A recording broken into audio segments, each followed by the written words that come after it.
Radio, Off, Basket, la radio numéro 1, pour tous les fans de basket francophone à travers le monde. Participez en direct avec votre compte Skype. Pour cela, contactez le compte Skype, Radio, Off, en un seul mot. Réagissez sur Twitter avec le hashtag, Radio, Off, Basket. Saisissez votre commentaire sur notre page Facebook. Contactez-nous par mail à l'adresse info@radiooff.net. Envoyez-nous un SMS au numéro de téléphone 0044 740 570 45 65. Une seule adresse internet www.radiooff.net. Vous êtes bien sur Radio Off Basket, la radio qui vous parle de NBA, la radio qui vous écoute. Basketball, c'est mieux à la radio. Decide not to use it. Curry, way downtown. Bang! No. Anthony for three. Bang!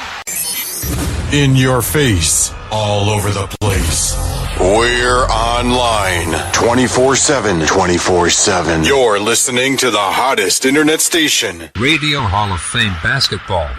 The first NBA radio for all the fans around the world.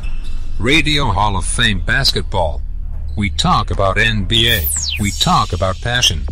We are your radio.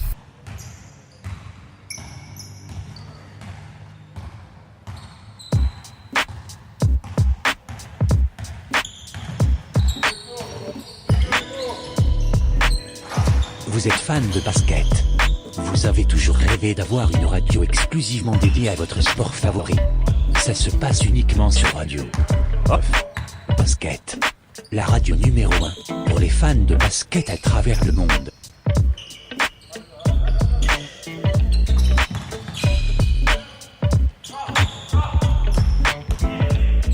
Une première sur le marché francophone. Radio Off Basket, une radio exclusivement dédiée à votre sport favori. Une seule adresse, radiooff.net. We are 237. One nation, one brand, join the nation. We are 237 brand, sponsor of the Radio Hall of Fame Basketball. We are 237 brand exclusively and we are 237.com. Vous êtes bien sur Radio Off Basket, la radio qui vous parle de NBA, la radio qui vous écoute. Basketball, c'est mieux à la radio.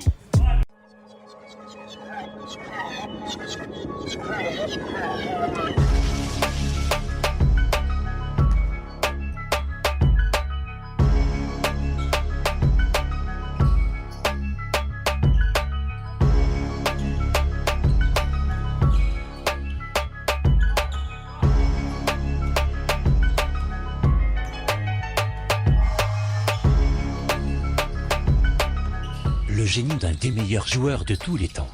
Le King James. L'adresse sans commune mesure de Stephen Curry. La force brutale d'un Russell Westbrook. L'imprévisibilité d'un James Harden. Et le style inatteignable d'un Kevin Durant. Toutes ces choses, vous pouvez les vivre sur Radio Off Basket, grâce à notre partenariat officiel, NBA League Pass.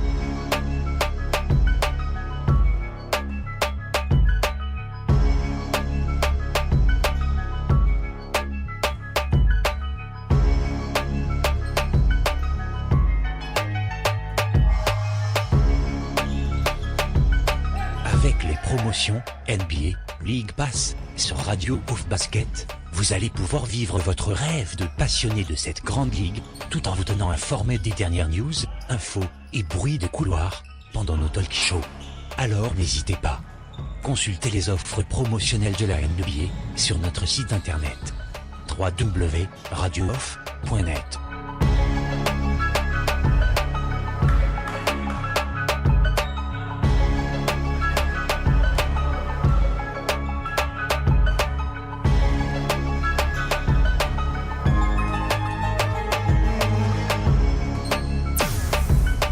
Vous êtes bien sur Radio Off Basket, la radio qui vous parle de NBA, la radio qui vous écoute. Basketball, c'est mieux à la radio.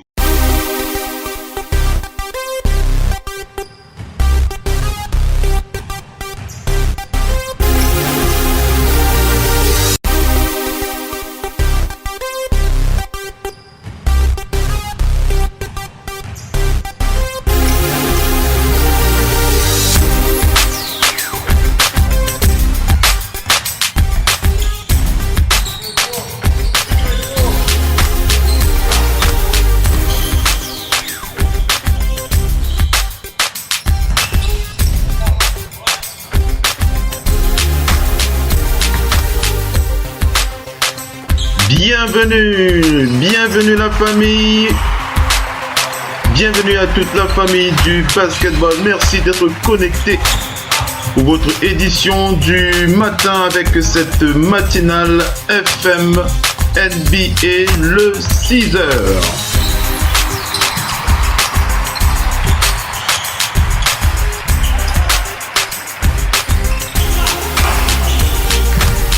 FM NBA le 6h, c'est le talk show, c'est le petit déjeuner façon radio Hall of Fame basket pour rester connecté à toute l'actualité, à l'intégralité de les news de la nuit en NBA.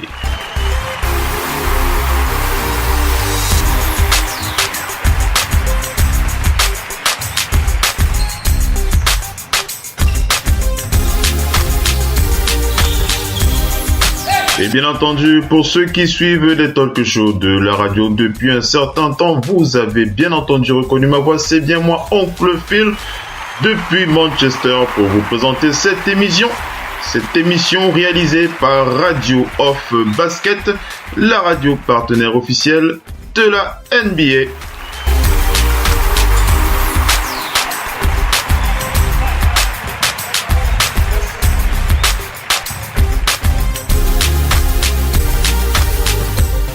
Allez les amis, merci d'être connectés en cette matinale pour votre petit déjeuner façon radio Hall of Fame Basket. Ce petit déjeuner qui vous met au courant des toutes dernières informations, des toutes dernières infos live en provenance de la NBA.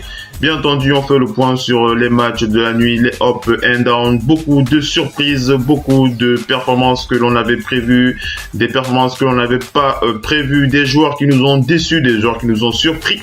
C'est dans la matinale FM NBA le 6h.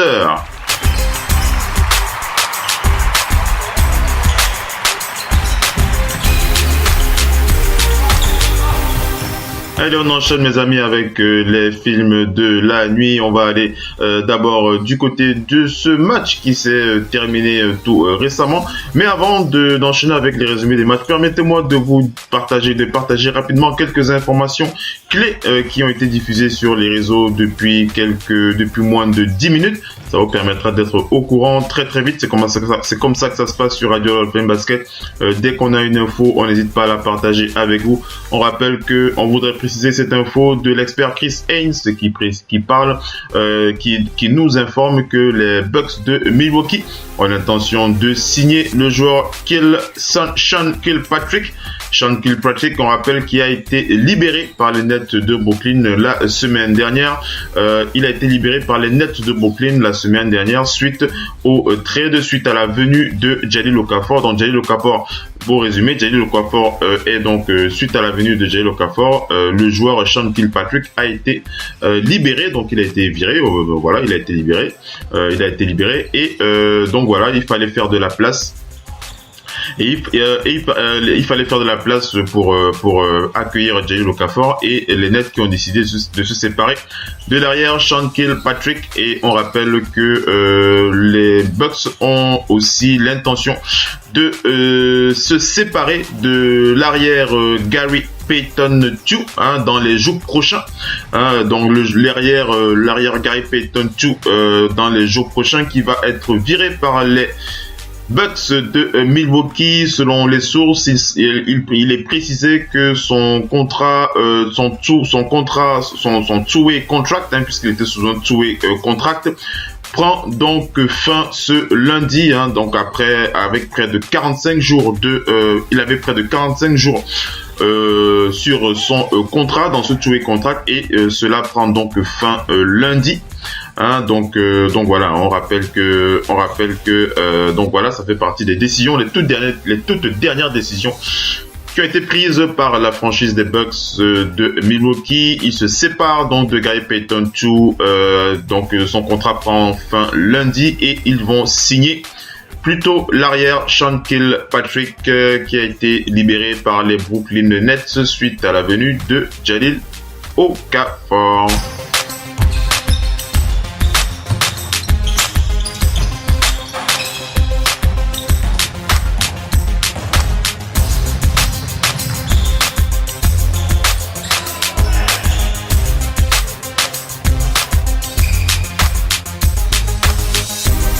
Allez, on attaque donc les résumés des matchs de la nuit, ces matchs qui nous ont fait vibrer, ces matchs qui nous ont fait transpirer, ces matchs qui nous ont fait hurler. C'est comme ça que ça se passe sur la matinale FM NBA le 6h. On va commencer donc par la rencontre qui a opposé les Blazers de Portland. Enfin, c'était la dernière rencontre de la nuit, hein, il faut bien le préciser. Je préfère commencer par celle-là. Comme ça nous permettra d'enchaîner rapidement avec la suite. Les Blazers de Portland qui étaient du côté de Charlotte pour affronter les Hornets, les Charlotte Hornets, et les Blazers de Portland qui ont donc logiquement battu cette équipe de Charlotte. Je l'avais précisé dans les previews du FM NBA le 18h dans la nuit. C'est vraiment sur la fin que le match s'est donc gagné pour les Blazers de Portland sur un score de 93 à 91. On précise qu'après cette victoire, les Blazers de Portland qui remontent à la 5e place de la conférence Ouest avec 16 victoires pour 13 défaites, et les Hornets de Charlotte qui descendent à la 13e place de la conférence Est avec 10 victoires pour 19 défaites. Attaquons un petit peu le film de ce match pour rappeler que CJ McCollum a scoré 25 points. Damian Lillard a flirté avec le triple-double sur ce game pour battre les Hornets de Charlotte sur ce score. Damian Lillard a scoré donc 18 points, 11 passes et 7 rebonds sur ce match pour aider son équipe à gagner cette 3e victoire de suite en déplacement. On rappelle que le meilleur scoreur du côté des Hornets de Charlotte, c'était le français Nicolas Batum. Nicolas Batum qui souffre vraiment avec son coude, hein. Il a une saison très très compliquée avec son coude. Mais Nicolas Batum qui a donné le meilleur de lui-même sur ce match, c'était son meilleur match au niveau scoring avec 23 points pour le français. On rappelle que Kemba Walker, hein, sur cette fin de match, pour vous expliquer un peu comment est-ce que s'est déroulé le film de cette fin de match. Kemba Walker qui a eu 3 fois l'opportunité de donner l'avantage à son équipe, mais il n'a pas pu convertir les paniers importants qui auraient pu donner la victoire aux Hornets de Charlotte. Il a manqué un tir à mi-distance à 18 secondes de la fin du match. Puis par la suite, CJ McCollum a réussi un lancer franc sur 2 pour les Blazers, ce qui a donné 2 points, ce qui a donné 2 points d'avance, ce qui a donné de l'avance aux Blazers de Portland. Par la suite, Kemba Walker a eu une deuxième chance, hein, de donner l'avance à son équipe à travers une pénétration. Il a tenté un layup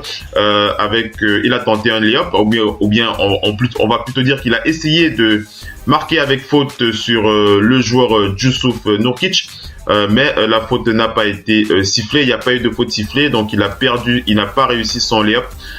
Par la suite, le joueur, l'arrière Jeremy Lamb a tenté un 3 points à l'aile, mais il s'est révélé inefficace car c'était un layup un bon airball, un bon airball des familles réalisé par Jeremy Lamb sur l'aile gauche, et il n'a pas réussi à scorer ce panier qui aurait pu donner la victoire aux Hornets sur la fin de match. Par la suite, les Hornets avaient encore une chance, hein, puisque l'ailier Al-Farouq Aminu a manqué. Il a manqué les 2 lancers francs à 3 secondes de la fin du match. Al-Farouq Aminu qui rate les 3 lancers francs, les 2 lancers francs cruciaux qui permettaient de conserver l'avance de son équipe. Et bien entendu, Kemba Walker, ce qui s'est passé, c'est que Kemba Walker a eu donc une ultime tentative de scorer et ça s'est révélé infructueuse pour le meneur des Hornets de Charlotte qui a donc manqué 3 fois donc de suite de scorer. Mais on va dire que les Hornets ont eu 4 chances de venir au score, mais ça n'a pas été le cas pour eux. C'est assez dommage, mais ça fait comme ça, c'est des matchs, c'est comme ça que ça arrive, surtout lorsque vous avez une bonne défense des Blazers. Donc voilà pour le petit film de ce match. Rappelons au niveau des up and down que le MVP c'était donc Damian Lillard avec 18 points, 7 rebonds, 11 passes décisives et que le meilleur joueur des Hornets était le français Nicolas Batum avec 23 points, 4 rebonds, 5 passes décisives. Attaquons les up and down de ce match pour rappeler que du côté des Blazers de Portland, il y a eu un comportement plutôt parfaitement homogène et plutôt positif de la part des joueurs de Portland. On va simplement regretter un peu les absences en défense du pivot des Blazers, Jusuf Nurkic, qui en 25 minutes de temps de jeu a scoré 14 points, mais là il a eu moins 7 en plus-minus sur ce match, donc il ne s'est pas assez impliqué en défense. Et on va aussi regretter le match de Evan Turner, l'arrière des Blazers, en 34 minutes de temps de jeu. Il était à 9 points, moins 9 en plus-minus. Et donc voilà pour ce joueur qui n'a pas assez impacté pour les Blazers. On va continuer dans cette logique pour féliciter le banc des Blazers qui s'est plutôt très très bien complanté. Aucun des joueurs du banc ne dispose d'une note négative en plus-minus. Allons du côté des Hornets de Charlotte. On vous a dit Nicolas Batum qui a réalisé un excellent match au scoring avec 23 points. C'est lui le MVP du match, même si en défense il était quand même assez diminué. Ça se comprend. On rappelle qu'il est quand même assez diminué à cause de son coude. Il était à moins 4 en plus-minus avec 23 points en 38 minutes. Mais globalement, le 5 majeur des Hornets a plutôt bien joué sa partition. Il n'y a pas beaucoup de choses à leur reprocher.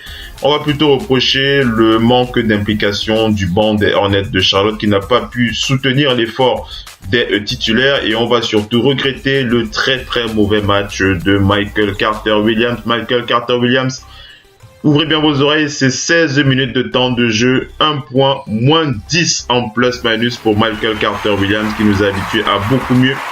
Michael Carter-Williams, 16 minutes de temps de jeu, 0 sur 5 au tir, 0 sur 3 à 3 points.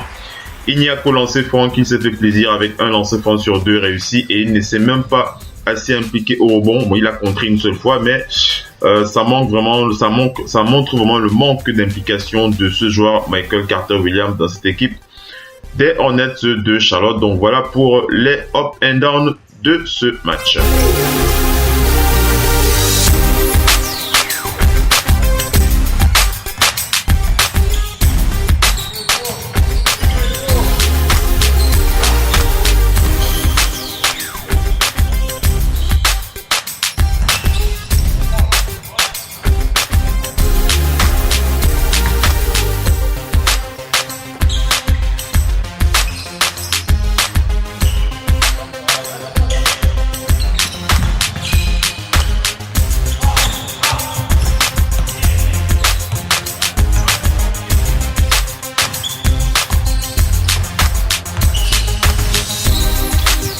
Allez, on enchaîne avec les news, on enchaîne avec les résumés des matchs de la nuit. On va attaquer rapidement ce match. Allez, allons-y gaiement, mesdames et messieurs, pour vous parler de cette rencontre qui s'est déroulée du côté de Cleveland. Le Jazz d'Utah face aux Cavs de Cleveland. Lorsque une équipe se déplace à Cleveland, c'est toujours la sensation de la nuit, puisque c'est l'occasion de suivre le joueur ultime de cette équipe, de cette équipe des Cavs, le joueur ultime de l'histoire de la NBA. Il faut le préciser de son nom, c'est lui le joueur ultime dans l'histoire de la NBA. On ne va pas, ne me tirez pas, les fans de MJ, ne me tirez pas dessus. Je ne suis pas en train de parler du meilleur joueur de tous les temps en NBA. On va pas faire un débat ce soir. Je vous parle du joueur ultime et clairement LeBron James. Il y a très peu de clients positionnés pour concurrencer LeBron James sur cette sur ce statut. Alors, rattaquons donc ce match, les Jazz d'Utah contre les Cavs. On rattaque le film de ce match assez rapidement pour vous rappeler que LeBron James a une fois de plus réalisé un triple-double sur ce match. Il a été impérial une fois de plus, le King James avec 29 points, 11 rebonds, 10 passes décisives. On rappelle que c'est le 60e triple-double de la carrière de LeBron James. Le Jazz d'Utah, cette fois le Jazz d'Utah se score de 109-100. On rappelle que c'est le 5e triple-double de LeBron James de cette saison et c'est le 3e triple-double de LeBron James en seulement 4 matchs. Donc LeBron James qui est toujours aussi efficace dans son jeu, on va dire ça comme ça. LeBron James qui a aussi été impactant sur la fin de ce match, c'est grâce à lui, c'est forcément grâce à lui, pas forcément, mais c'est grâce à lui que les Cavs ont impacté cette fin du match avec 10 points scorés par LeBron James dans le 4e quart-temps. Il était à 9 sur 15 au tir, il était à 10 sur 10 au lancer franc. Monsieur 100% King James, c'était ça la facture pour les Jazz hier soir. Donc une facture très très lourde à négocier par l'équipe d'Utah. On rappelle que le pivot français Rudy Gobert était donc absent pour blessure. On rappelle qu'il doit être absent pour au moins un mois. Et on rappelle aussi que l'intérieur d'Eric Favors est aussi absent. Il n'a pas joué ce match à cause d'une blessure à l'œil gauche. On rappelle qu'il a reçu cette blessure après avoir reçu un coude de la part de Jaylen Brown. C'était face aux Celtics il y a encore quelques jours. On peut préciser que les deux joueurs donc n'étaient pas présents on rappelle que les deux joueurs s'étaient blessés donc vendredi, dans la nuit de vendredi. C'était face aux Celtics. On continue avec le Jazz pour rappeler que le rookie Donovan Mitchell a été une fois le meilleur scoreur du Jazz avec 26 points marqués. Il était à 10 sur 15 au tir. Le Jazz qui a réussi, qui était à 17 sur 34 à 3 points si on parle de façon globale. Kevin Love a rajouté 15 points sur ce match. LeBron James a scoré 6 points d'affilée sur la fin du match pour confirmer la victoire de son équipe à 4 minutes de la fin. Et on rappelle que sur ce match, le joueur Thabo Sefolosha, le joueur Thabo Sefolosha a été retenu par le coach pour jouer alors qu'il n'avait pas l'intention de jouer. C'est la petite histoire un peu amusante de cette équipe de Jazz d'Utah. Thabo Sefolosha qui ne prévoyait pas jouer puisqu'il est aussi blessé. Mais son coach l'a obligé à jouer à cause de l'absence de Rudy Gobert et de Derek Favors. Thabo Sefolosha qui s'est exprimé en disant que franchement je ne prévoyais pas de jouer ce match, mais notre coach Quinn Snyder en a décidé autrement puisque nous avions les joueurs les plus importants de notre équipe qui étaient blessés, donc il fallait que je sois sur le terrain. Donc c'était ça la petite histoire concernant Thabo Sefolosha. On rappelle que l'arrière Raul Neto était absent de ce match pour commotion cérébrale. Et on rappelle que l'arrière Dante Exum est aussi absent à cause d'une chirurgie qu'il a subie à l'épaule gauche. Il sera de retour dans quelques semaines. On continue dans ce film pour rappeler que le coach Tyronn Lue a réalisé sa 100e victoire en carrière. Tyronn Lue qui réalise sa 100e victoire en carrière. Et on rappelle que Cleveland a scoré en moins plus de 10 points, plus de 10 tirs à 3 points sur un 19e match consécutif. Donc ça fait 19 matchs consécutifs que les Cavs shootent plus de 10 fois à 3 points. On rappelle que le pivot Tristan Thompson était revenu en jeu après avoir été out jeudi dernier. On rappelle que Tristan Thompson a manqué 19 matchs à cause d'un souci au mollet gauche. Et on rappelle que Tristan Thompson, il a joué 7 minutes et il a scoré 4 points et il a pris 2 rebonds. Donc voilà un peu pour le film de ce match du côté de Cleveland.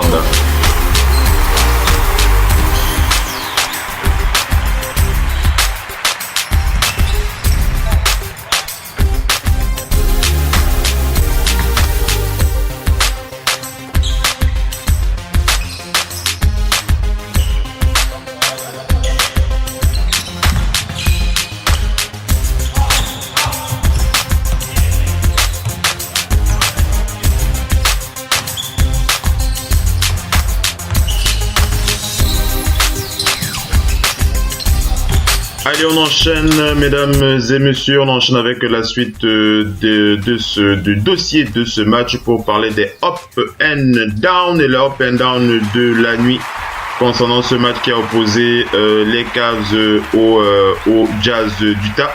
Allons du côté des vainqueurs. On rappelle que LeBron James était le MVP de ce match avec 29 points, 11 rebonds, 10 passes décisives. C'est bien entendu son 60e triple-double en carrière. Et j'ai vu cette statistique quelque part. Il a dépassé Larry Bird dans la liste des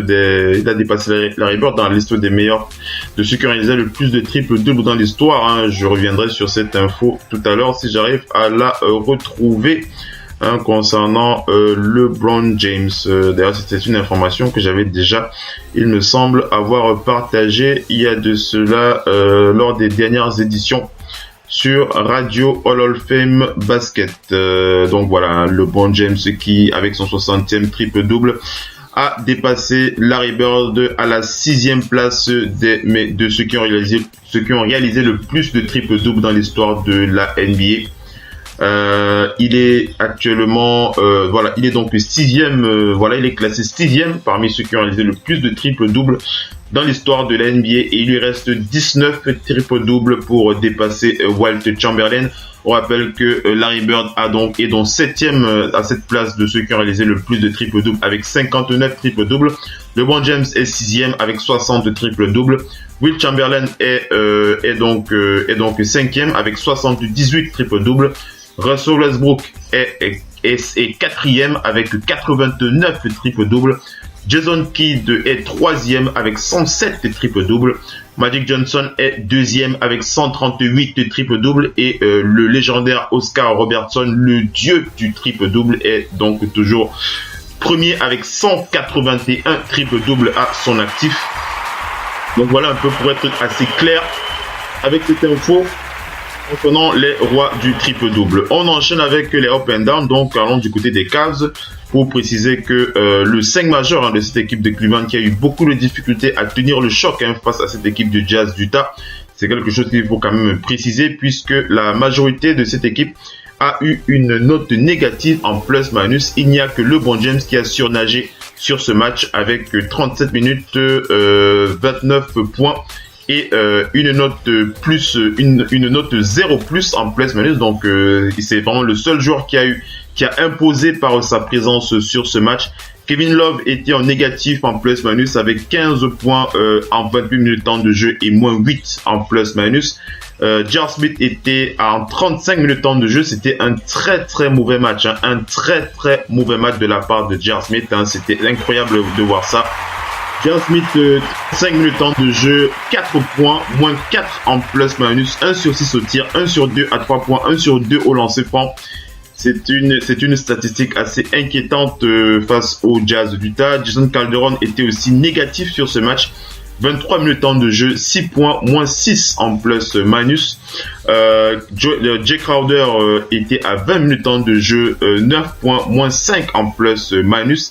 Il n'a absolument pas impacté ni en attaque ni en défense. Et Kevin Love, je l'ai dit tout à l'heure, c'était 15 points en 28 minutes et moins 8 en plus-minus. Donc, une équipe de titulaires des Cavs qui étaient aux abonnés absents en défense. Ils n'ont absolument pas impacté en défense. Ce n'est qu'au niveau des remplaçants, ce sont les remplaçants des Cavs de Cleveland qui ont porté cette équipe lorsque les titulaires étaient sur le banc. Bien entendu avec LeBron James qui surnageait puisque c'est aussi en grande partie, on ne le retirera pas, c'est en grande partie à cause de King James que les Cavs ont remporté ce match sur la fin, mais sur l'intégralité des 3 quarts temps, il faut rappeler que c'est le banc de Cleveland qui a porté cette équipe des Cavs avec de très très bonnes notes en plus-minus, avec un Jeff Green impérial qui en 17 minutes de temps de jeu était à 11 points avec plus 18 en plus-minus. Et on va aussi féliciter le très très bon match de Cedi Osman, l'ailier en sortie du banc, 23 minutes de temps de jeu avec 10 points plus 13 en plus-minus et la très très bonne présence de Kyle Korver. Il n'est pas souvent cité dans ses colonnes, mais Kyle Korver a très très bien défendu. Il était à 25 minutes de temps de jeu, 12 points plus 15 en plus-minus et on va aussi donner une bonne note, une belle médaille à Dwayne Wade qui en 20 minutes de temps de jeu était à plus 14 en plus-minus avec 7 points. Il a très très bien défendu. même si au niveau de l'attaque, il a été assez faible avec 3 sur 11 au tir, 0 sur 1 à 3 points, donc voilà et 7 points marqués par Dwayne Wade. Donc voilà un peu ce qui explique les up and down de cette équipe de Cleveland. Du côté du Jazz d'Utah, on va regretter aussi la mauvaise performance des titulaires de cette équipe qui ont globalement très très mal joué leur basket. Aucun joueur, il y a un seul joueur dans cette équipe des titulaires qui dépasse les 10 points, c'est Donovan Mitchell, le rookie. Je l'ai dit tout à l'heure, 26 points plus 2 en plus-minus en 36 minutes. Le rookie Donovan Mitchell qui a été impérial sur ce match. C'est quelque chose qu'il faut pointer du doigt. Il a été vraiment très très fort, le rookie Donovan Mitchell, qui fait partie de ses candidats pour le titre de rookie de l'année. Il faut le suivre de très très près. C'est un joueur vraiment très très impactant pour cette équipe du Jazz d'Utah. Donc globalement, les titulaires du Jazz qui n'ont pas joué du bon basket, les remplaçants qui ont tenté de soutenir les titulaires, mais ça n'a pas été suffisant. On va remarquer le très très mauvais match de l'arrière Rodney Hood. L'arrière du Jazz d'Utah en 26 minutes de jeu, il a eu 11 points. Il a eu la plus mauvaise note en plus-minus de ce match. Du côté du Jazz, voilà ces éléments qui expliquent, sans oublier les blessés, on vous a parlé des blessés dans le film de ce match.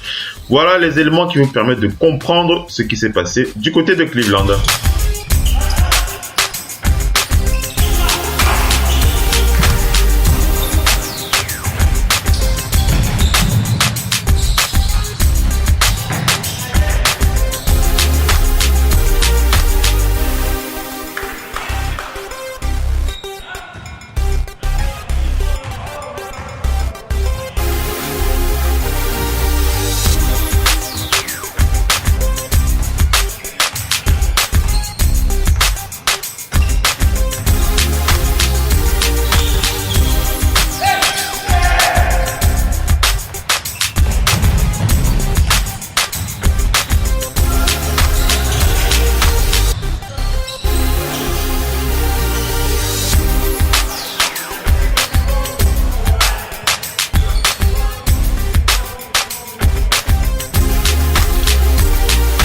Allez, on enchaîne avec les news dans ce FM NBA le 6h. FM NBA le 6h. On vous donne une info rapidement qui vient de tomber.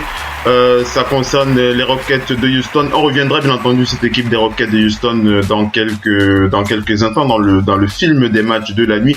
C'est juste pour rappeler que James Harden, qui souffre en ce moment du genou droit, il a une grosse douleur en ce moment avec son genou droit, il n'est donc pas à 100%, mais James Harden qui a l'intention de continuer à jouer, il n'a pas l'intention de s'arrêter, donc n'espérez pas voir James Harden à l'infirmerie, ce ne sera pas pour tout de suite, c'est l'expert Tim McMahon qui vient de sortir cette info, ça vient de sortir il y a moins de 25 minutes.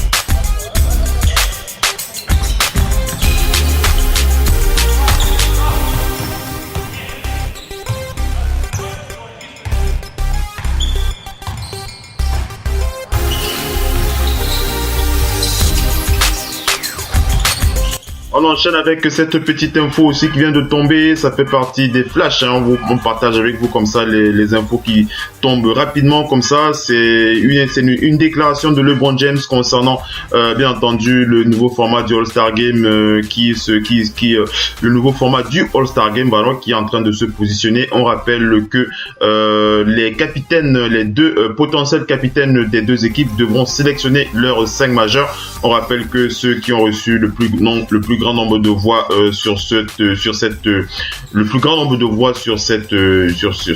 le capitana, bien entendu, c'est LeBron James et Stephen Curry.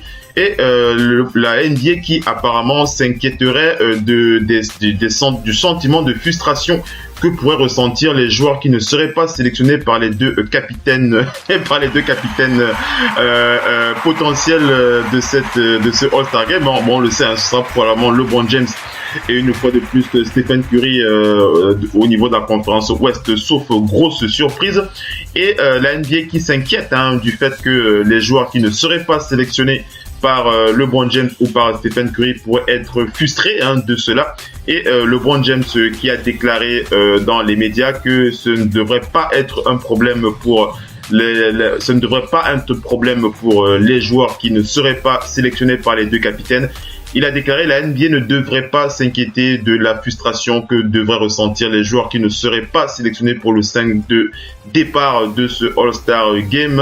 Donc voilà, nous sommes tous des professionnels et chacun sait pourquoi il est sur le parquet. Donc voilà un peu quelques déclarations comme ça, quelques news de flash qu'on partage avec vous. Ça fait partie des dispositions de ce live FM NBA. Le 6h, on enchaîne avec la suite des résumés.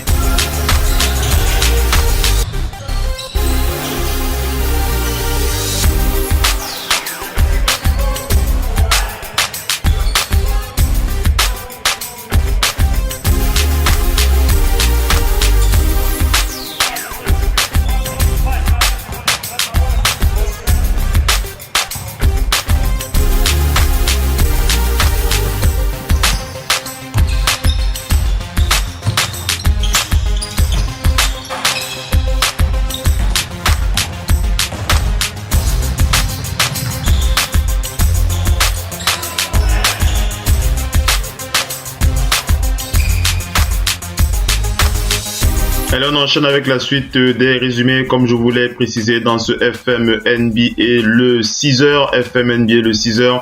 On va donc aller du côté du match qui a opposé. Le match qui a opposé c'était du côté de New York, hein, avec le retour de l'ex-boss de New York. L'ex-roi de New York, est-ce qu'il était toujours le roi de New York? Est-ce qu'il était toujours le king de New York? Carmelo Anthony et le Thunder d'Oklahoma City, qui était donc du côté de la grosse pomme, du côté du Madison Square Garden, pour le retour de Carmelo Anthony sur ses terres du côté de New York. Carmelo Anthony, qui a donc été bien reçu, mais qui malheureusement est reparti avec la défaite. On va vous raconter le film de ce match, c'était assez sympa. Allez, on va enchaîner avec le film pour repréciser que le Thunder, que Carmelo Anthony a été bien accueilli. Il a reçu, paradoxalement, par rapport, lorsque l'on compare vraiment le retour le retour de Paul George et le retour de Carmelo Anthony. Paul George qui a été mal accueilli du côté de l'Indiana par les fans des Pacers. Ça n'avait absolument rien à voir avec l'accueil de Carmelo Anthony au Madison Square Garden. Il a vraiment reçu une ovation monstre de la part de tous les fans des Knicks de New York lorsqu'il a été présenté aux fans lors de l'introduction des joueurs. Carmelo Anthony qui a reçu toutes les applaudissements, l'hommage qui lui était dû, mais il est reparti avec la défaite. On rappelle que c'est les Knicks qui ont donc battu cette équipe du Thunder d'Oklahoma City. On rappelle donc que Oklahoma City a perdu sur un score de 111-96. Racontons dans le film de ce match pour vous préciser que la cause de la mauvaise soirée de Carmelo Anthony et du Thunder d'Oklahoma City s'appelle Michael Beasley. Michael Beasley qui a complètement détruit Carmelo Anthony sur ce match.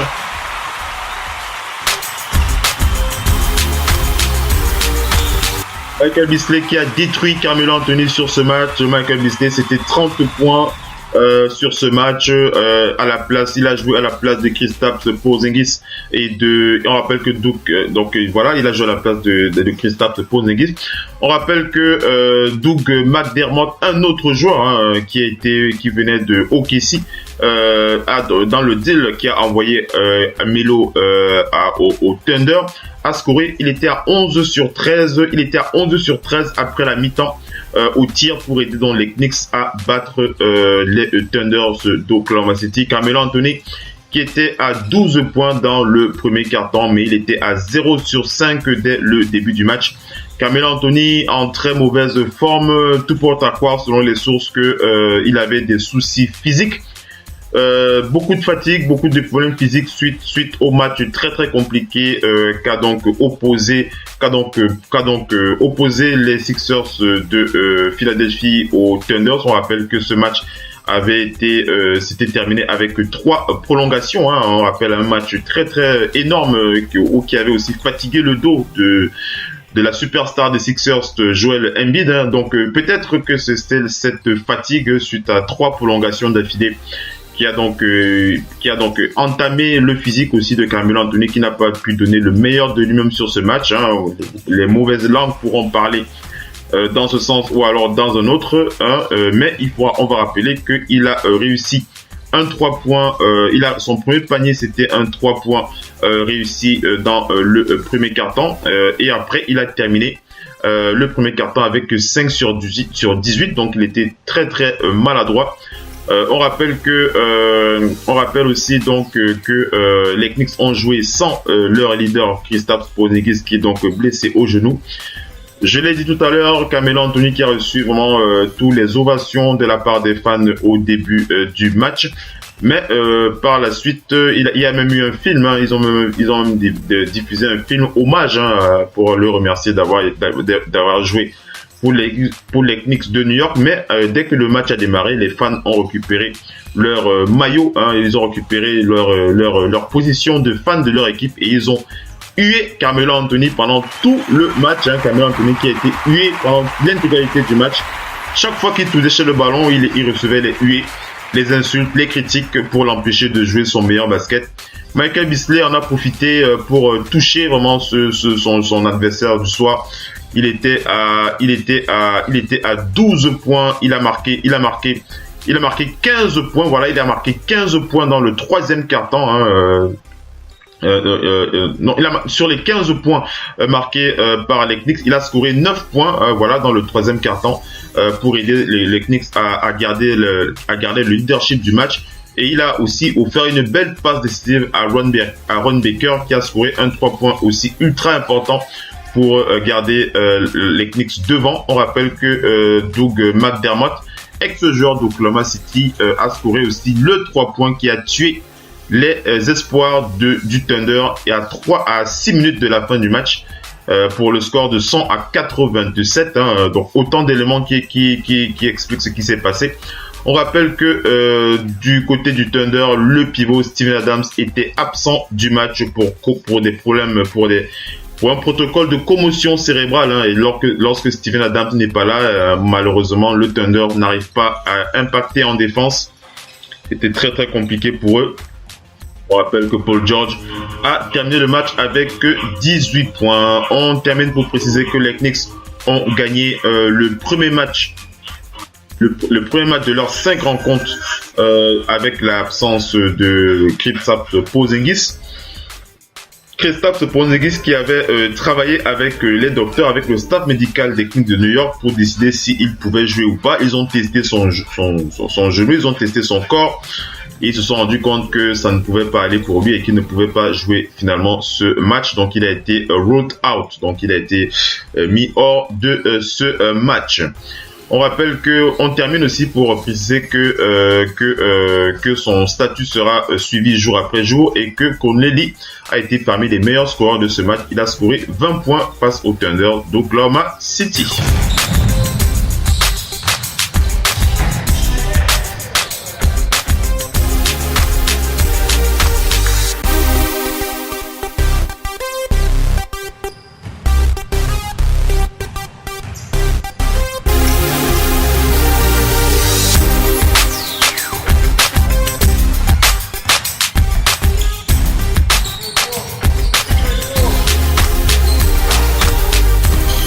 Alors on enchaîne avec les résumés, attaquons plutôt les up and down de ce match, les up and down de ce match qui a opposé les Knicks de New York aux Thunders d'Oklahoma City. Pour préciser donc on va donc parler des up and down, les joueurs qui ont performé, les joueurs qui nous ont déçus. Pour rappeler que le MVP de ce match c'était donc Russell Westbrook c'était Michael Beasley. Voilà, Michael Beasley, MVP de cette rencontre. 30 points, 5 rebonds, 4 passes décisives pour Michael Beasley. Le meilleur joueur du Thunder, c'était Russell Westbrook avec 25 points, 7 rebonds, 7 passes décisives. Et on va aller du côté des vainqueurs, du côté des Knicks pour parler d'un match plutôt très très encourageant, très très performant de la part de l'intégralité même. Aucun joueur, il n'y a qu'un seul joueur dans l'équipe des Knicks avec une note négative en plus. C'est une équipe qui a été regroupée, c'est une équipe qui a joué vraiment leur meilleur basket face au Thunder d'Oklahoma City. Il n'y a que Enes Kanter qui a eu quelques soucis vraiment sur ce match. Enes Kanter, c'était 23 minutes de temps de jeu, 10 points, moins 2 en plus-minus. Et c'est le seul joueur qui dispose d'une faute négative sur ce match. L'intégralité des joueurs des Knicks de New York ont un plus-minus supérieur à 10. Donc, ils ont parfaitement joué leur partition du côté des Knicks. On ne va pas rentrer plus dans les détails. C'est assez compréhensible. On va plutôt regretter le très très mauvais match des titulaires de cette équipe du Thunder. Toute l'équipe a très très mal joué ce match. C'est assez décevant. C'est assez décevant et l'enfer de ce manque d'alchimie qui continue à brûler les relations de cette équipe du Thunder d'Oklahoma City. Paul George, après avoir été massacré du côté de l'Indiana, a livré l'une de ses pires performances en plus-minus. Il a été très très mal. Il s'est impliqué très très mal en défense. On l'a très très peu vu, aussi peu impactant dans un match en plus-minus. Il a eu la plus mauvaise note d'OKC en plus-minus. Il était à moins 20 en 37 minutes de temps de jeu avec 18 points sur ce match. On va aussi regretter le manque d'impact de Carmelo Anthony. 32 minutes de temps de jeu, moins 7 en plus-minus. Mais vraiment, ce sont les deux. C'est vraiment le mauvais match de Paul George, un mauvais impact sur ce match. Paul George, qui nous a habitués à beaucoup mieux. Paul George, c'était assez décevant de le voir livrer une telle copie. Et on va aussi regretter le match de Jeremy Grant en sortie du banc. Le joueur de 23 ans, 3 ans de NBA, Jeremy Grant, était à 22 minutes de temps de jeu. 9 points, moins 12 en plus-minus. Et on va aussi parler d'un match un peu assez pauvre de Raymond Felton, le meneur de jeu. En 15 minutes de temps de jeu, il était à 10 points, moins 14 en plus-minus. Autant d'éléments qui permettent d'expliquer la débâcle du Thunder d'Oklahoma City à New York.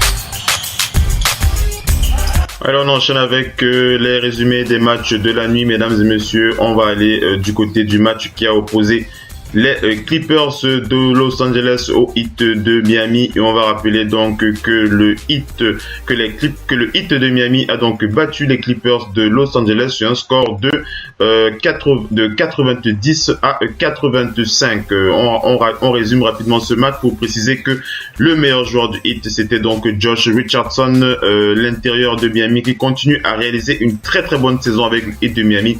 C'était son meilleur match au scoring avec 28 points pour battre cette équipe des Clippers sur un score de 90 à 85.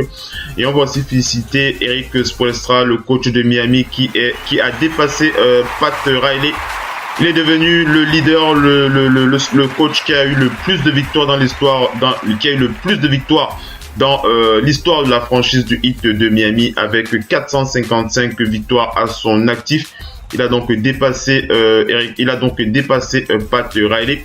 Et il fait partie des deux coachs de la NBA, les deux seuls coachs de la NBA avec au moins 450 victoires, avec au moins 450 victoires avec leur équipe actuelle, puisque le deuxième coach avec ce type à classer dans cette colonne est l'éminent, la légende Greg Popovich, le head coach des Spurs de San Antonio.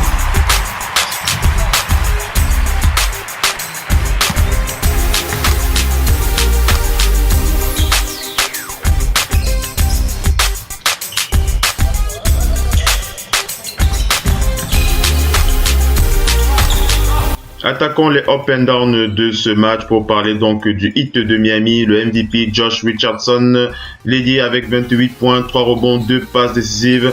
En face, c'était DeAndre Jordan, le meilleur joueur des Clippers, avec 12 points, 20 rebonds 2 passes décisives. DeAndre Jordan qui a bien gobé du rebond hier soir, mais ça n'a pas été suffisant pour permettre à son équipe de gagner. On va constater que du côté du Heat de Miami, le Heat qui s'est plutôt bien comporté face à leur adversaire, les titulaires qui ont toute une note positive en plus-minus, et le banc qui a tenté de soutenir, qui a vraiment soutenu l'effort des titulaires. Il n'y a pas grand-chose à leur reprocher au vu du temps accordé, et on va regretter le très très mauvais match des titulaires des Clippers de Los Angeles.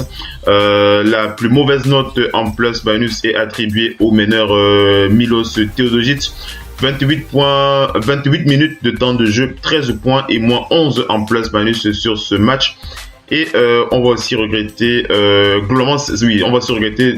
c'est la globalité de l'effectif, puisque l'intégralité des joueurs du 5 majeur des Clippers ont une mauvaise note en plus-minus, donc ils n'ont pas joué leur travail en défense pour stopper cette équipe du Heat de Miami.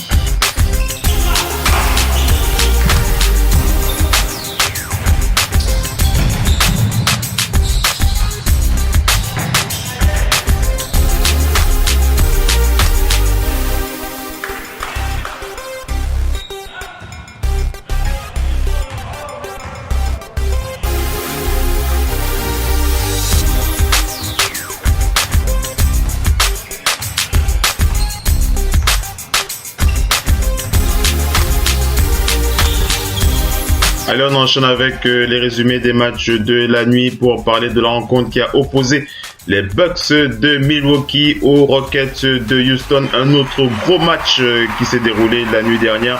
Un match qu'il ne fallait pas rater. Si ça avait été le cas, ne vous en faites pas. Vous allez récupérer toutes les informations nécessaires dans ce FM NBA. Le 6h, on attaque donc le film de ce match. Pour rappeler que donc les Rockets ont battu assez logiquement, il faut le dire, cette équipe des Bucks, même si ça n'a pas été facile. Ils ont souffert. Hein. Les Rockets de Houston qui ont souffert face aux Bucks de Milwaukee.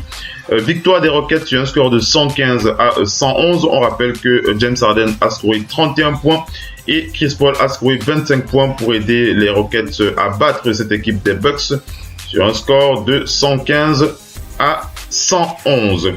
On enchaîne pour rappeler que les Rockets sont sur leur 13e victoire de suite et qui sont maintenant en train de cibler le record de la franchise, puisque la dernière fois que les Rockets avaient eu la plus longue série de victoires d'affilée, c'était lors de la saison 2007-2008, pendant laquelle les Rockets avaient réalisé 22 victoires d'affilée.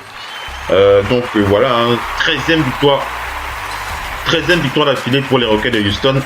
C'est une très très bonne chose. On rappelle que James Harden a scoré un 3 points très important sur la tête de Malcolm Brogdon, qui a été sorti du terrain après faute, ce qui a donné une avance de 11 points aux Rockets de Houston à 6 minutes de la fin du match.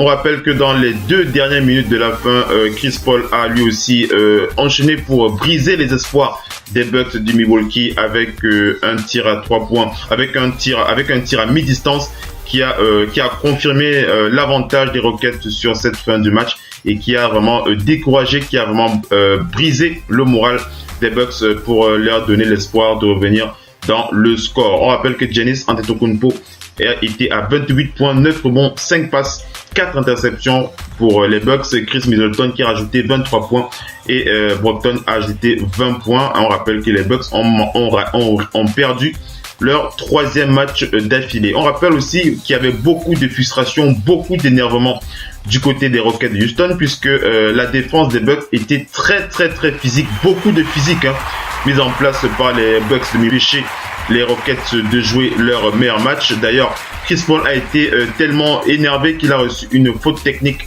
sur ce match. James Harden a reçu un avertissement aussi dans le match parce qu'il était énervé à cause du jeu très très dur que proposaient les Bucks de Milwaukee en défense des Rockets, qui ont fait face à une très très forte adversité de la part des Bucks, et c'était la première fois en plusieurs semaines que les Rockets faisaient face à un jeu aussi rugueux proposé par une défense très agressive des Bucks qui étaient pratiquement en mode Bad Boys 1980. Il faut le préciser sans vouloir tirer trop dans l'exagération. James Harden qui a scoré encore plus de 20 points sur ce match. C'est la 29e fois qu'il score au moins 20 points. Et il a donc égalé le record du détenteur de cette statistique du côté de Houston. C'était la légende Moses Malone. On rappelle que James Harden est blessé au genou. On rappelle que Clint Capela lui aussi a une petite contusion. Il souffre aussi d'une petite contusion. Les deux joueurs n'étaient pas prévus jouer ce match, mais la décision a été prise de les faire jouer, de faire jouer James Harden, mais de mettre Clint Capela out. Donc Clint Capela n'a pas joué ce match. Et donc c'est PJ Tucker qui a été starter à la place de Clint Capela sur cette rencontre. PJ Tucker qui a scoré 10 points et il a pris 10 rebonds en 38 minutes. On va préciser aussi que les Rockets de Houston ont dominé les Bucks de Milwaukee à l'intérieur, puisque PJ Tucker et l'intérieur, le pivot Néné a scoré. Il a joué le meilleur match de la saison au niveau du scoring. Il a scoré 16 points, c'était son meilleur match au scoring. Et les Rockets qui ont battu les Bucks à l'intérieur avec un 44-40. Donc c'est vraiment à l'intérieur que les Rockets ont dominé cette équipe des Bucks de Milwaukee. Malgré la défense très rugueuse de cette équipe, on rappelle que le rookie Sterling Brown a été mis sur le terrain avec pour mission de mener la vie dure, de bousiller le match de Chris Paul, le rookie. Jason Kidd qui a envoyé Sterling Brown pour mettre la pression, une pression maximale sur le jeu de Chris Paul. Chris Paul qui a été énervé à cause de la défense du rookie Sterling Brown. Il y a eu beaucoup de défense physique sur ce match et Sterling Brown qui a écopé de 4 fautes très rapidement dans les 6 premières minutes du premier quart-temps. Donc c'était un match très très physique. On arrive sur la fin de ce film pour rappeler que Chris Paul continue à écrire sa légende dans l'histoire de la NBA. Chris Paul qui a dépassé Kobe Bryant, ce n'est pas n'importe qui. Il a dépassé Kobe Bryant à la 14e place des meilleurs intercepteurs de l'histoire de la NBA.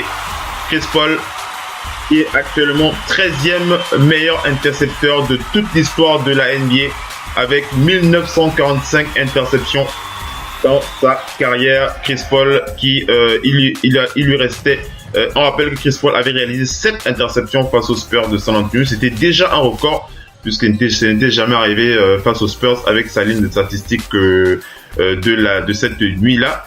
Et il a maintenant en face de lui le record de Derek Harper. On rappelle que Derek Harper est 12e dans la liste des meilleurs intercepteurs de l'histoire de la NBA avec 1957 interceptions. Donc Chris Paul, très très impressionnant, Chris Paul avec les Rockets de Houston.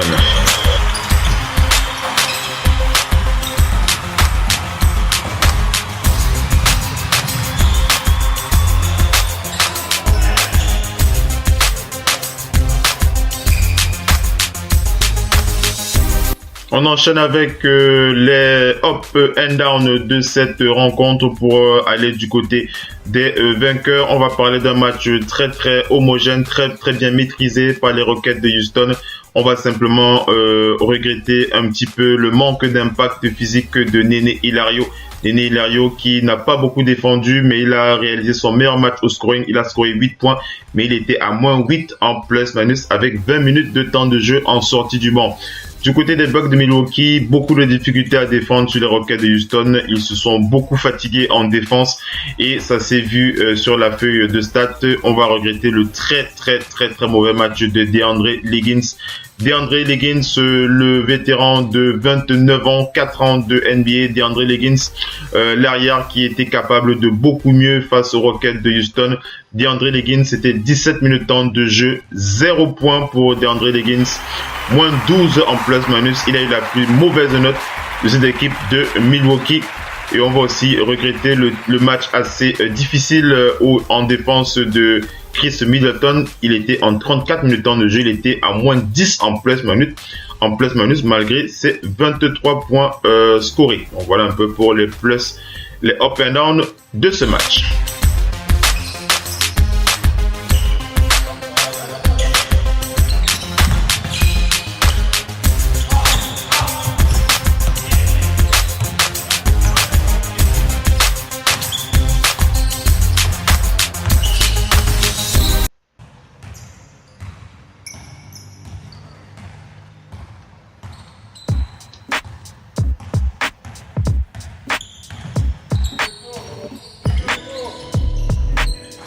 Vous êtes fan de basket. Vous avez toujours rêvé d'avoir une radio exclusivement dédiée à votre sport favori. Ça se passe uniquement sur Radio Off Basket, la radio numéro 1 pour les fans de basket à travers le monde.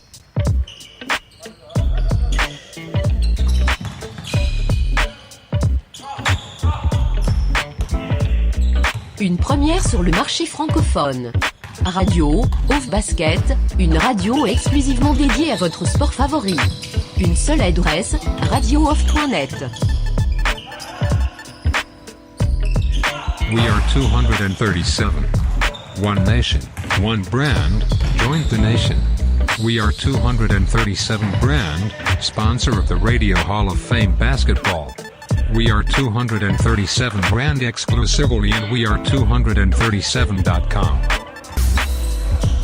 Vous êtes bien sur Radio Off Basket, la radio qui parle de NBA, la radio qui vous écoute. Basketball, c'est mieux à la radio.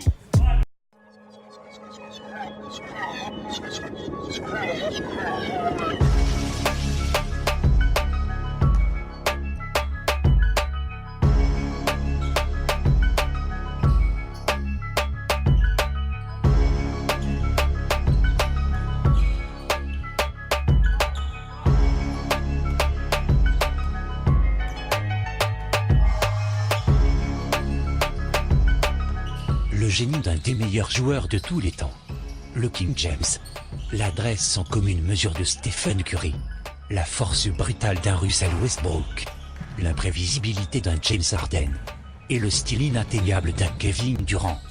Toutes ces choses, vous pouvez les vivre sur Radio Off Basket grâce à notre partenariat officiel NBA League Pass.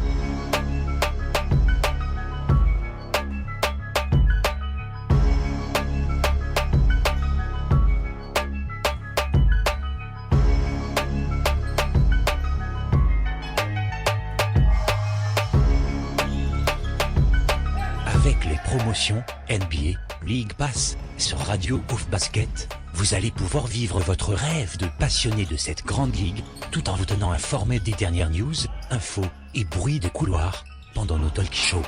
Alors n'hésitez pas. Consultez les offres promotionnelles de la NBA sur notre site internet www.radiooff.net.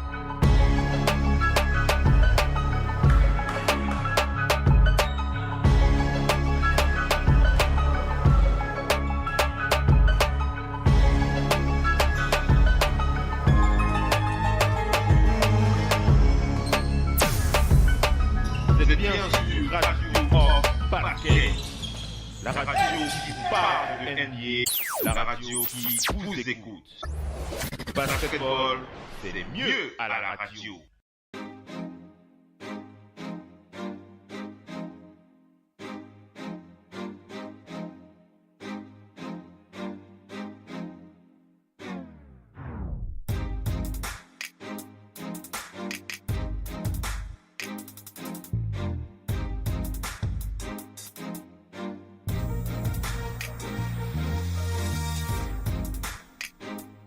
Radio Off Basket, c'est la radio partenaire officielle NBA.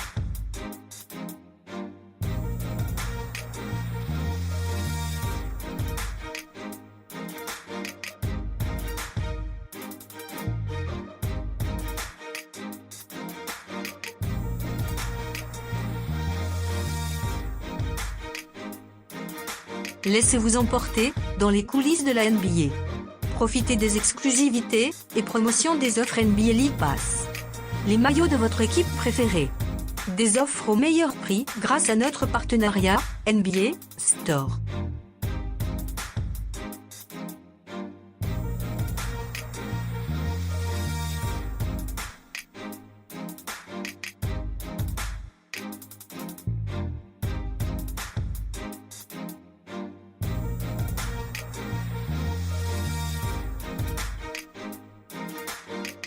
Avec Radio Off Basket, vous avez l'opportunité de vivre l'expérience de la NBA, comme nulle part ailleurs. Alors n'hésitez pas. Consultez les offres promotionnelles de la NBA sur notre site internet www.radiooff.net.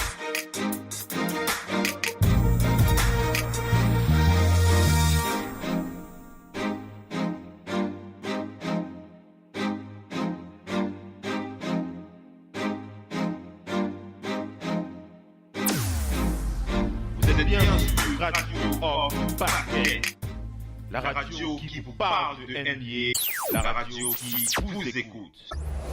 Basketball, c'est mieux à la radio.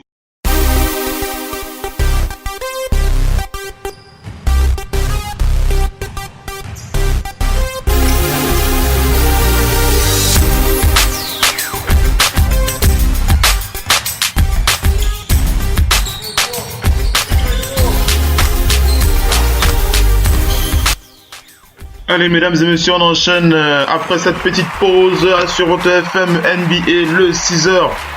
La matinale qui vous permet de rester au contact de l'intégralité de la nuit en NBA. C'est exclusivement sur Radio Hall of Fame Basket, la radio partenaire de cette NBA. Ça nous fait plaisir d'enchaîner avec ce petit déjeuner façon Radio Off. On continue avec les résumés et les up and down. On va aller du côté de la rencontre qui a opposé les Suns de Phoenix aux Timberwolves du Minnesota. Un match plein de surprises. Il fallait être très très futé. Il y a pas beaucoup de personnes qui auraient misé sur cette victoire des Suns de Phoenix sur les Timberwolves du Minnesota. Moi, je n'en faisais absolument pas partie puisque je pensais vraiment que les Timberwolves du Minnesota qui recevaient cette équipe sur leur parquet allaient pouvoir maîtriser, allaient démontrer l'étendue de la maîtrise de leur basket puisque c'est une équipe qui a quand même des certitudes. Elle est quand même classée dans le haut du tableau de la conférence Ouest face à cette équipe de bas du tableau de la conférence Ouest des Suns de Phoenix. Et c'est l'occasion pour nous de vous révéler quelques tensions dans les vestiaires des Timberwolves en ce moment. Il y a quelques tensions qu'on va partager avec vous. Donc restez bien connectés pour apprendre les petits secrets des vestiaires du Timberwolves du Minnesota qui passe un très très mauvais moment. En tout cas très très mauvais, c'est trop de le dire. Mais disons plutôt qu'il y a de la tension entre les joueurs. Il y a de la tension avec le coach Tom Thibodeau. On reviendra dans les détails. Après, dans le film de ce match, vous allez tout comprendre. On rappelle dans le film, donc le film de ce match, que c'est Isaiah Canaan, le joueur des Suns de Phoenix, qui a donc réalisé 3 lancers francs à 6 secondes de la fin de ce match. On rappelle que c'était le premier match de ce joueur avec les Suns de Phoenix. C'est la première fois qu'il avait été mis en jeu.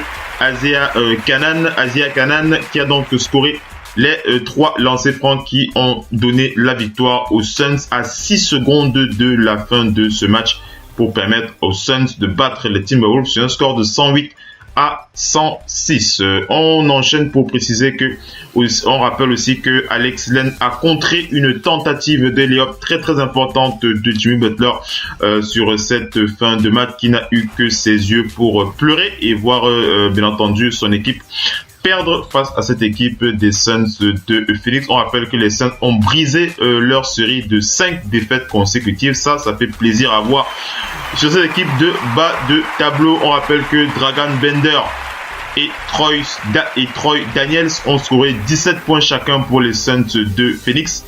Et on rappelle aussi que le banc des Suns a joué parfaitement leur partition et le banc des Suns de Phoenix a battu les titulaires les titulaires des Timberwolves sur je vais répéter ça, je rigole, mais c'est pas marrant pour les Suns, pour les fans des Timberwolves, puisque le banc des Suns de Phoenix ont battu les titulaires sur un score de 69-39.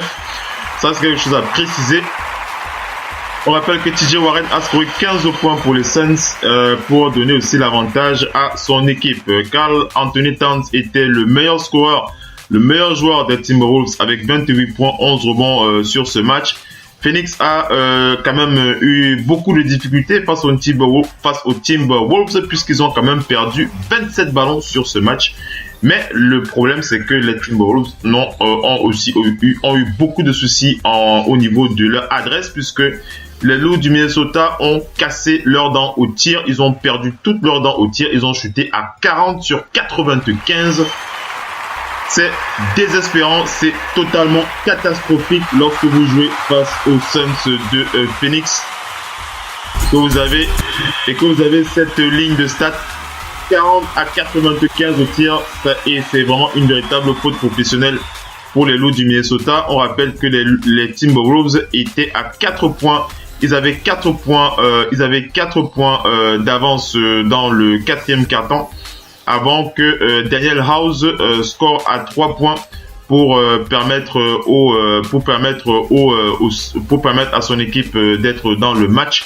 On rappelle que Len a scoré 12 points et il a pris 19 rebonds. C'est son meilleur match au rebond. Et c'est la première fois qu'il réalise 19 rebonds sur un match.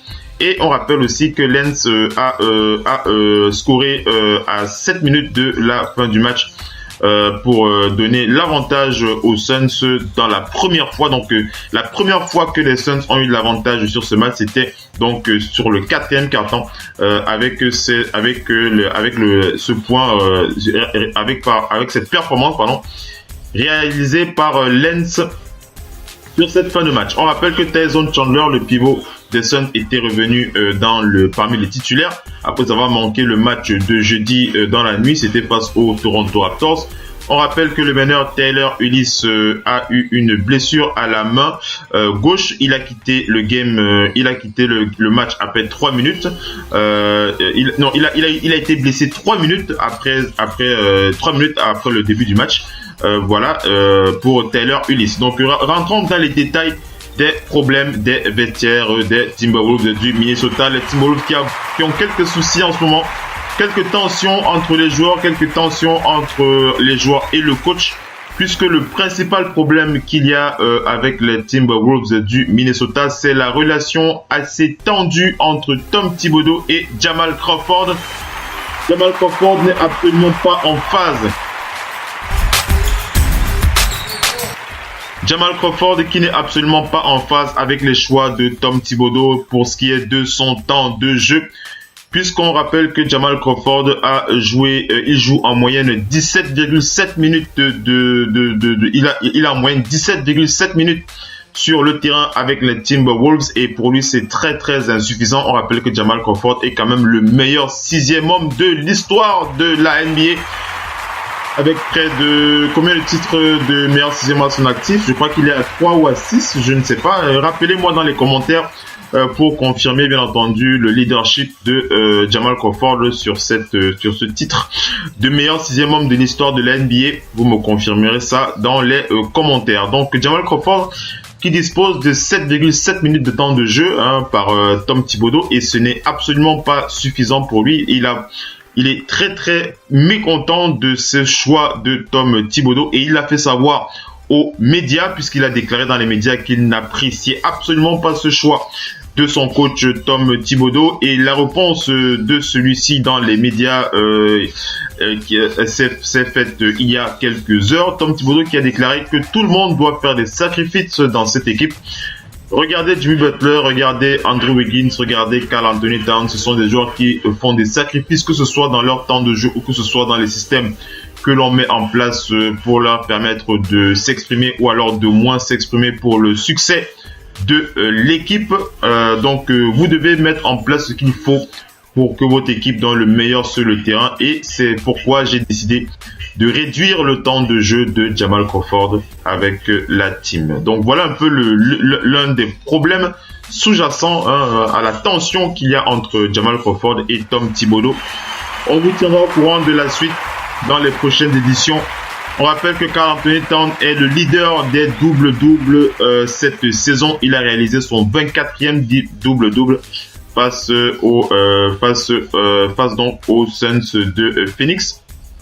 On rappelle que le joueur Nemanja Bjelica a manqué son 12e match consécutif à cause d'une blessure au pied gauche. Et on rappelle que et voilà donc voilà pour ce qui est des joueurs des Timberwolves, et c'est voilà ce que l'on peut dire concernant le film de ce match.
Allez, on enchaîne avec les résumés des derniers matchs de la nuit et les up and down pour parler de ce match qui a donc opposé les Mavericks de Dallas aux Spurs de San Antonio.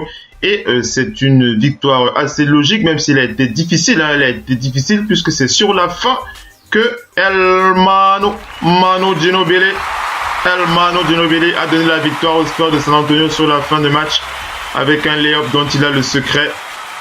Une fois de plus, Manu Ginobili qui prouve qu'il est toujours ce joueur sur qui Greg Popovich pourra compter pour, je ne vais pas dire pour toujours, mais il pourra compter au moins tant qu'il sera là sur le parquet. Manu Ginobili qui a encore été excellent sur cette fin de match. Pas la première fois, mais c'est un joueur qui mérite vraiment une statue à San Antonio.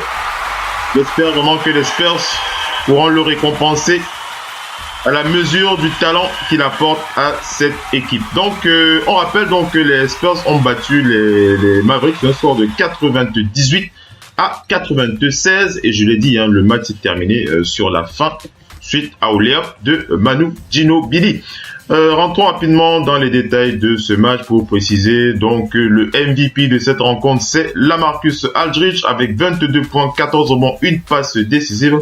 Et qu'en face, c'était donc Yogi Ferrell, le meilleur joueur de Dallas avec 17 points, 11 rebonds et 6 passes décisives. Attaquons rapidement les up and down du côté des Spurs pour rappeler que le 5 majeur de cette équipe des Spurs de San Antonio a été très très faible, et une fois de plus on a constaté que Paul Gasol était une fois de plus aux abonnés absents. Paul Gasol, 15 minutes temps de jeu, 0 points, moins 10 en plus-minus. Je me pose la question de savoir pourquoi est-ce que Greg Popovich le met en jeu. Peut-être que c'est pour à cause juste de sa présence physique, j'en sais rien. Marc Gasol, 15 minutes temps de jeu, 0 sur 4 au tir, 0 à 3 points, 0 lancé franc, 1 rebond, 1 interception, 0 interception, 0 contre, 0 points, moins 10 en plus-minus. Il a une très très belle feuille de stats, Marc Gasol.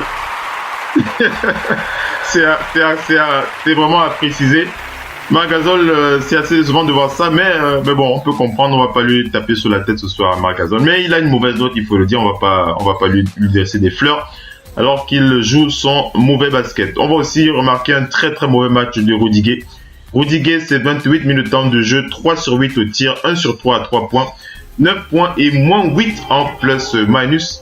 Et on va aussi pointer du doigt le mauvais match de Bryn Forbes qui est essoré, hein, le rookie de Greg Popovich qui est vraiment essoré. Greg Popovich qui puise dans toutes les forces de ce rookie de 24 ans seulement.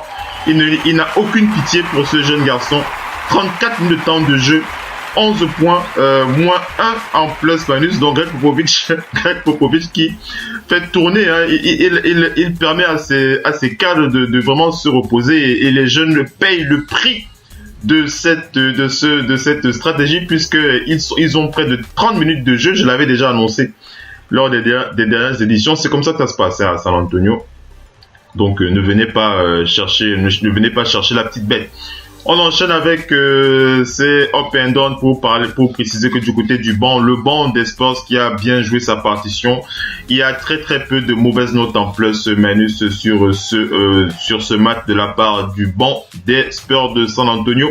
On va notamment préciser la bonne présence de Davis Bertans, lié en 27 minutes de jeu, qui était à plus 17 en plus-minus avec 13 points. Allons du côté des Mavericks de Dallas pour parler d'un match assez mitigé de la part du 5 majeur et du banc.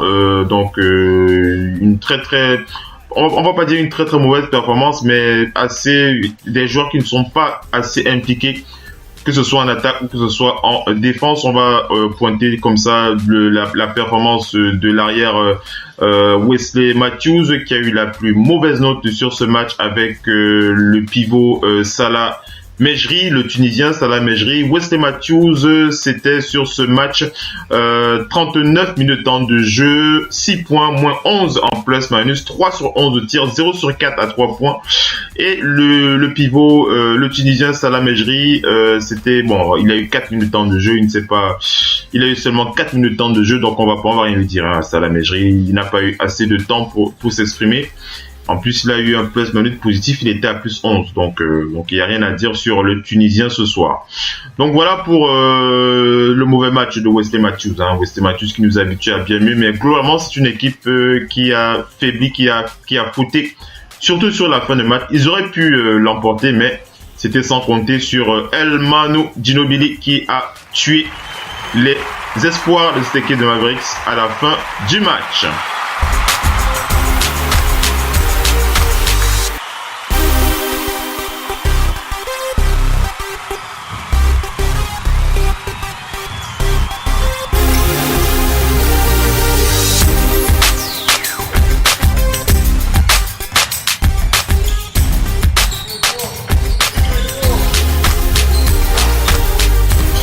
Et on enchaîne avec ce dernier match, c'est du côté de Memphis que ça s'est passé, les Celtics de Boston face aux Grizzlies de Memphis.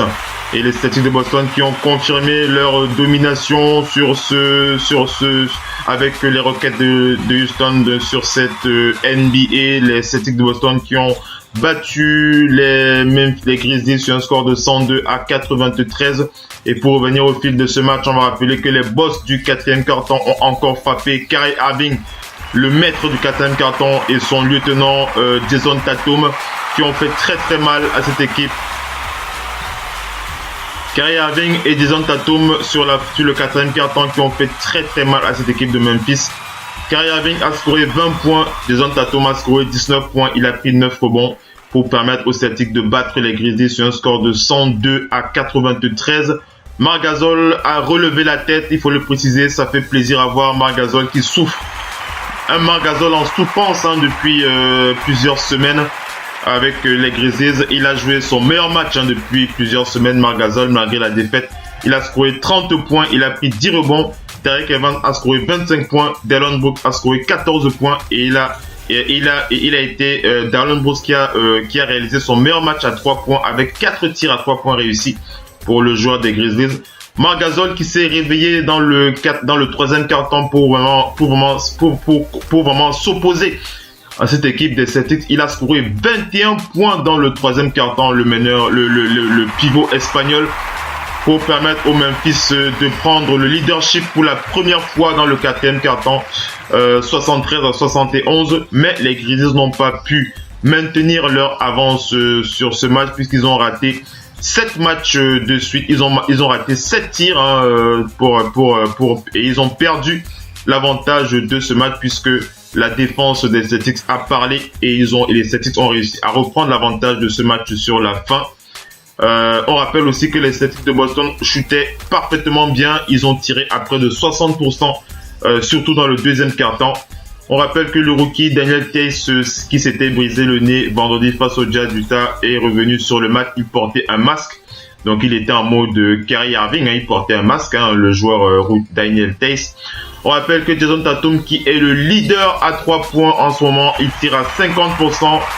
Jason Tatum, il est à 48-96 à 3 points. Le rookie Jason Tatum qui continue à impressionner par son jeu, par sa maîtrise de son mental, de son esprit, surtout dans les fins de match avec son patron Kyrie Irving. Donc pour préciser, on va seulement dire que Kyrie Irving c'est le Batman et que Jason Tatum c'est le Robin des 4e quart-temps du côté des Celtics de Boston. Donc voilà pour ce résumé. Et on va terminer avec les up and down de ce match. On va commencer par les Celtics de Boston pour préciser que c'est une équipe qui s'est globalement très très bien comportée et on va surtout pointer du doigt la très très belle performance de Kyrie Irving qui était à plus 20 en plus-minus avec 20 points en 30 minutes. Kyrie Irving qui s'est vraiment imposé, il a vraiment joué à la LeBron James, on peut le dire. Bon, allez, ne me tirez pas dessus. Il n'a pas réalisé de triple-double, Kyrie, mais il était quand même à plus 20 en plus-minus, donc il s'est imposé. Et physiquement, en défense, que ce soit en attaque, il a été imposant. Donc voilà, ne me tirez pas sur la tête en croyant que je le compare à LeBron James. Ce n'est absolument pas le cas, mais il a été leader de son équipe une fois de plus. Et c'est quelque chose qu'on ne peut pas lui retirer. On va regretter un peu le manque d'implication du banc. Surtout la prestation de Marcus Smart en 30 minutes de jeu. Il a eu 11 points. C'est pas Marcus Smart, c'est plutôt le joueur Terry Rozier, le très très jeune Terry Rozier qui a eu 10 points en 20 minutes et moins 9 en plus-minus. Du côté des Grizzlies, on va regretter le mauvais match de Marc Gasol en défense, puisque Marc Gasol, il a été le meilleur scoreur avec 30 points, mais il a eu moins 8 en plus-minus, donc il aurait pu faire mieux en défense, mais on va pas trop lui tirer sur la tête en ce moment. Marc Gasol, il mérite vraiment qu'on le laisse un peu souffler. C'est un joueur qui a beaucoup de difficultés dans cette première moitié de saison. Jermichael Green a aussi été décevant, le joueur de 27 ans, le joueur de l'intérieur de 27 ans des Grizzlies. En 28 minutes de jeu, le titulaire a scoré 7 points et il a pris moins 7 en plus-minus. Et on va plutôt féliciter le banc des Grizzlies qui se sont plutôt bien comportés sur ce match, même si on peut regretter l'absence de Mario Chalmers en sortie du banc. Mario Chalmers qui s'est fait remarquer par la plus mauvaise note en plus-minus de ce match avec 26 minutes de jeu, 3 points, 1 sur 8 au tir, 1 sur 6 à 3 points, 2 rebonds. C'est très très très insuffisant pour ce joueur qui est capable de beaucoup mieux. Voilà pour les up and down du côté de Memphis et on est arrivé à la fin de ce talk show, les amis.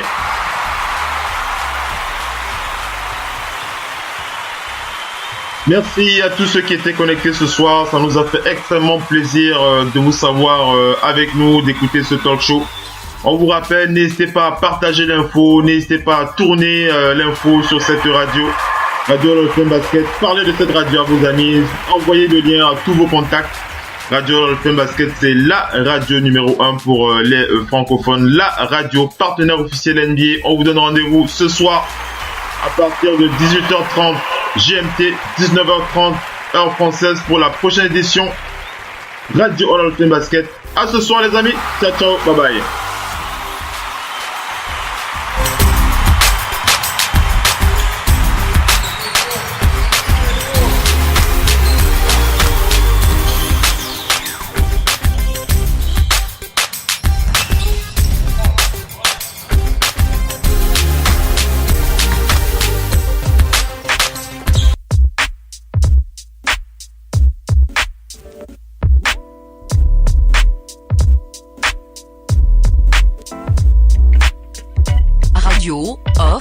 Basket, la radio numéro 1 pour tous les fans de basket francophone à travers le monde.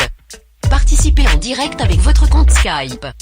Pour cela, contactez le compte Skype Radio Off en un seul mot. Réagissez sur Twitter avec le hashtag Radio Off Basket. Saisissez votre commentaire sur notre page Facebook. Contactez-nous par mail à l'adresse info@radiooff.net.